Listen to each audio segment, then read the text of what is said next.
That's how you start a game with a little bit of Beethoven. If you haven't guessed it yet, today on Ancient DOS Games we're doing Thexder, which is one of the most interesting games to come out of the 80s, because it's a platformer where you have a weapon that automatically aims at your enemies. And even though you'd think that would make the game really easy, this game is actually brutally difficult. I've only ever gotten as far as level 10, and that was in the process of recording footage for this episode. The furthest I ever gotten before I started getting back into this game for this episode was level 3. Yeah, this game is ridiculously hard, but, despite that, it's actually really fun. I mean, even recently there's been a remake for it. So what is it about this game that makes it so good? Well, let's not get too far ahead of ourselves. First, let's take a look at the game stats. Dexter was originally conceived by GameArts in 1986, though there were actually a whole bunch of different ports of this game, and the DOS version happened to be programmed by Synergistic Software and published by Sierra Online in 1987. It's a one-player run-and-gun platformer, just like the last game I reviewed. It supports multiple graphics modes, and this is where it gets interesting. The game supports a 320 by 200 CGA mode that has only 4 colors and looks pretty ugly. There's a Tandy mode, which supports 16 colors, and that's what most of the footage I'm showing you is coming from. But then there's also an EGA mode that uses 640 by 200 resolution, so it's double the horizontal resolution.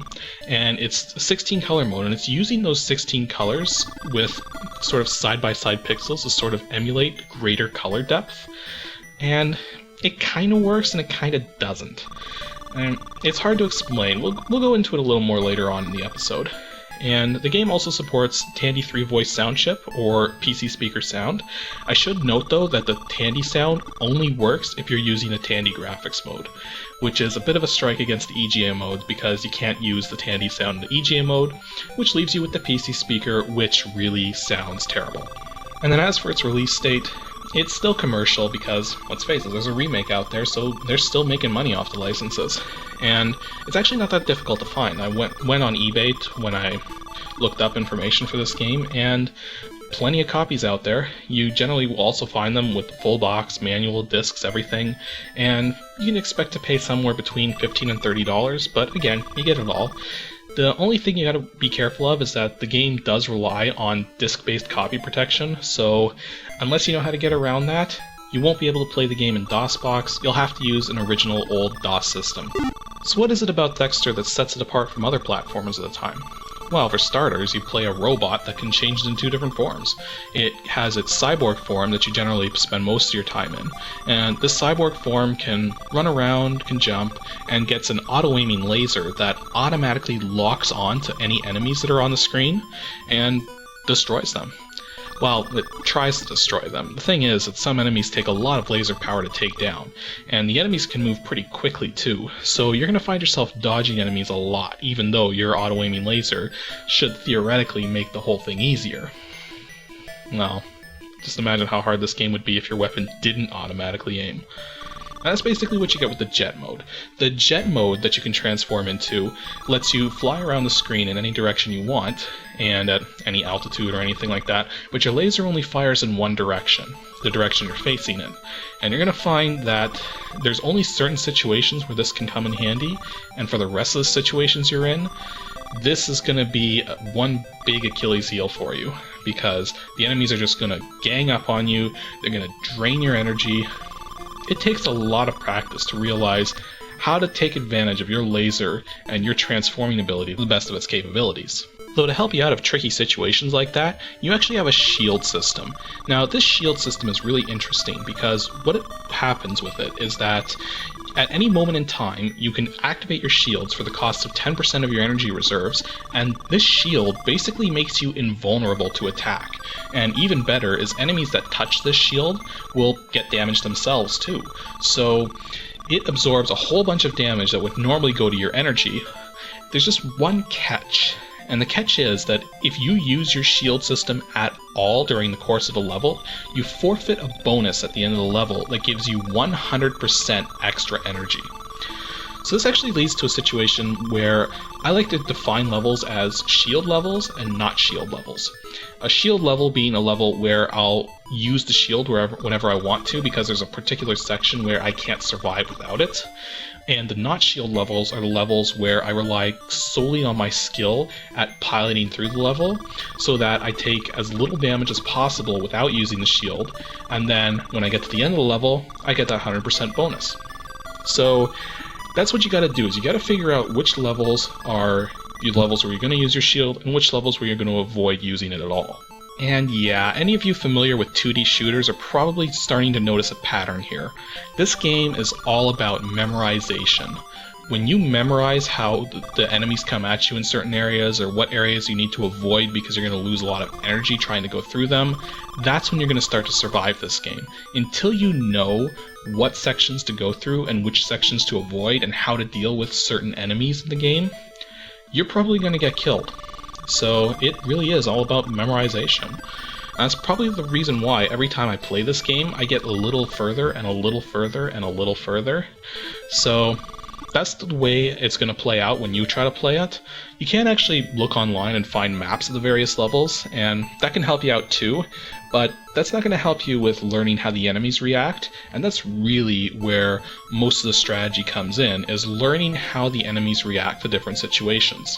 For example, there's this one part in the second level, which I'm about to show you now, where there's this whole bunch of enemies that just gang up on you and just destroy you if you're not prepared for them. And the thing is, they take so much laser power to take down that you're going to be encouraged to use your shield here to survive them. But you can actually survive this group of enemies without your shield. And here's how you do it. You see, there's this narrow opening right before you actually face these enemies. And what you can do is you can get the enemies to come after you and then fly through this opening. And because of the pattern that the enemies have waving up and down, they have a tendency to run into each other and get stuck. So when this happens, they're going to be at the opening, all not moving in anything, and they can even get stuck just trying to go through this narrow opening themselves. So you just change into your jet mode and you just burn a laser straight through them until no more of them are coming through the opening because they're all stuck on the wall. When that happens, you fly out of the opening, around them, up to the ceiling, and then get them stuck on the ceiling and do the same thing with the narrow opening that's up there. And then repeat the process until they're all gone. So as you can see, it's actually really possible to survive some of these sections if you know what you're doing without the shield. Granted, there are certain sections where you will absolutely need to use your shield to survive, but this is not one of them, even though it looks like it probably should be. In fact, a big part of the strategy of this game is just learning how the enemies react to different situations. Certain enemies will fly around in circles unless they're at a certain height above or below them. Some enemies like to wave around or fly in a sort of diagonal lines, and these particular enemies tend to get stuck on ceilings or floors or walls depending on how they like to move towards you. And then there's some enemies which just walk around the ground and they're really not too dangerous, depending on if you're level with them or not, because, you know, a lot of these enemies will hurt you if they touch you. And certain enemies, though, can be touched in certain ways without taking damage.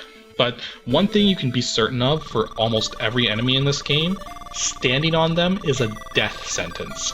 If you stand on any enemy in this game, you will take an exceedingly large amount of damage. So whatever you do, avoid that kind of a situation where you're going to stand on something.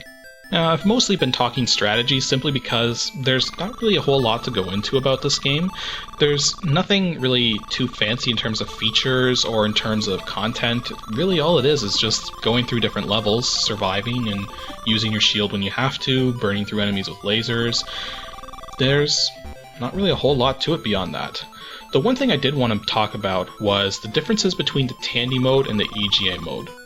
So far I've been showing you footage mostly from the Tandy mode, so now let's take a look at the EGA mode. And one thing you're going to notice right off the bat is the colors are completely different, because what's going on here is that the EGA mode uses double the horizontal resolution of the Tandy mode, but still 16 colors. So what's ending up happening is that these 16 colors are being used in this sort of dithering sort of pattern to sort of make different colors in a way. It's kind of hard to explain, but as you can see, it does really look quite a bit different from the Tandy mode. And this also kind of shows you how, back in the 80s and the early 90s, some of the games that were ported to different systems changed considerably in their ports. This version for DOS happens to be completely different from the original because your laser only targets one enemy at a time. It is cycling through them at an increased rate, but in the original version, your lasers would actually fire at all the enemies at once. So it makes for a different dynamic and a different way of approaching the game. And as you can hear right now, the music is constantly being replaced by the PC speaker sound effects and vice versa, and the PC speaker music really isn't even that good to begin with. So this is one thing I wanted to show, is the EGA version better enough graphically than the Tandy version to warrant the decrease in the sound quality? You know what? Let's actually do a comparison. Not a comparison between the Tandy and the EGA modes, because you can judge that for yourself, but let's see if the EGA mode really does add that extra color definition that's missing from the Tandy mode, supposedly. What I've done is I've put together a few screenshots from the EGA version, and I've come up with a method of blending the side-by-side pixels together in the 640 by 200 resolution image to make the 320 by 200 resolution image that the game is trying to emulate with its side-by-side pixels. So let's see if that color definition really is there or not. First up, we have the title screen, and the title screen in EGA mode is actually surprisingly different from the title screen in the Tandy mode. In the Tandy mode, it actually seems to be taking place at day, and in the EGA mode, it seems to be taking place at night. It's kind of weird like that, actually. But anyways, let's first of all see how many colors are actually being used to create this image, keeping in mind that the EGA mode supports up to 16 colors on screen at once. Only 7 colors are on the screen right now. So that means out of those 7 colors being used, they can potentially emulate 28 different colors. So let's blend the pixels together and see what we get. Wow, that actually does have a bit of definition to it. A lot of color going on, a lot of gradients going on. That's actually better than I was expecting. How many colors are on the screen right now?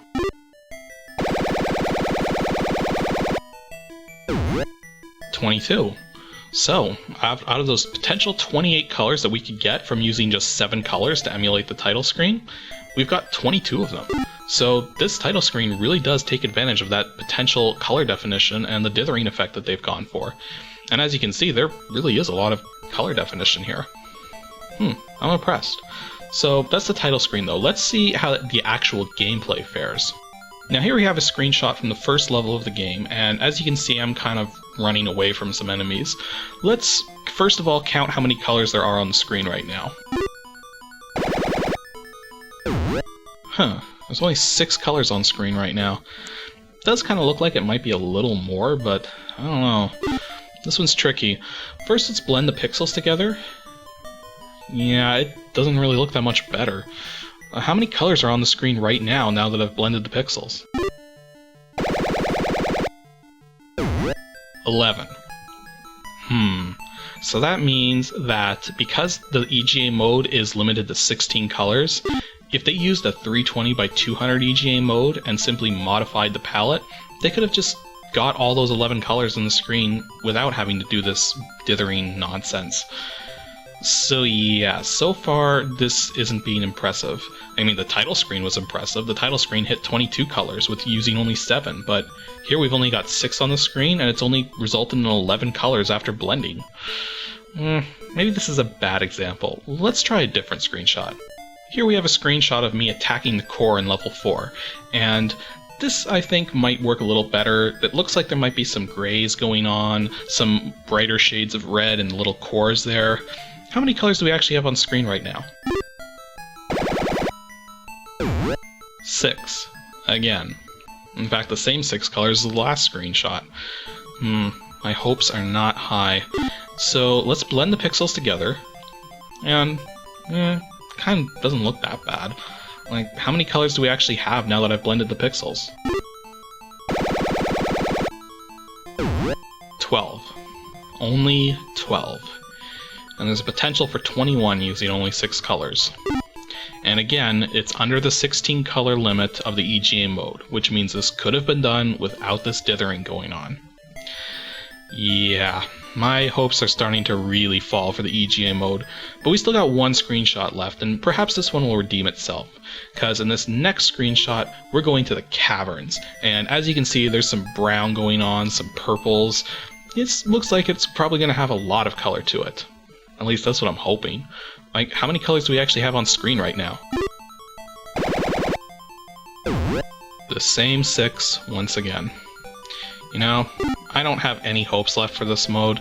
I'm gonna bet that when I blend the colors together, there we go, the colors are blended, and it doesn't really look all that much better, really.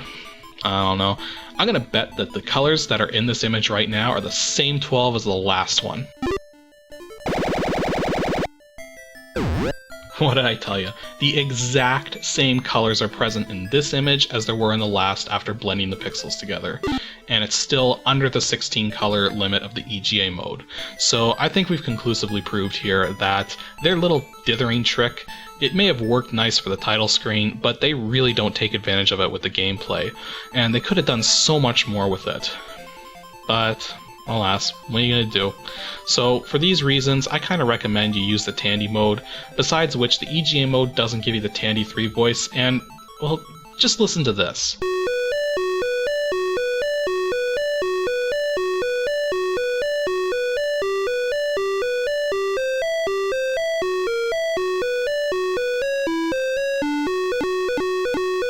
I'm going to spare you the rest of the ear torture, and I'm just going to let you know Moonlight Sonata never sounded so terrible. The PC speaker does not do classical music justice.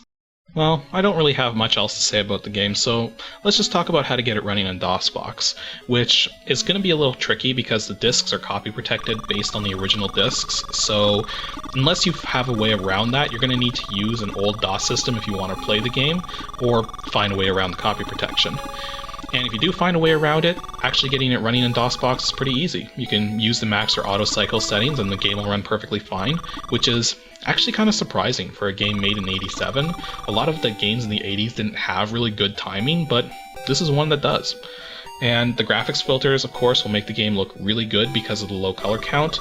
Though there is one thing I should point out. The joystick support in this game, the game does have joystick support built in, but the thing is that this game came out in a time when a lot of the joysticks still only had one button, which means in order to activate your shields, you double tap the fire button. I can't begin to tell you the number of times I've accidentally activated my shield without meaning to.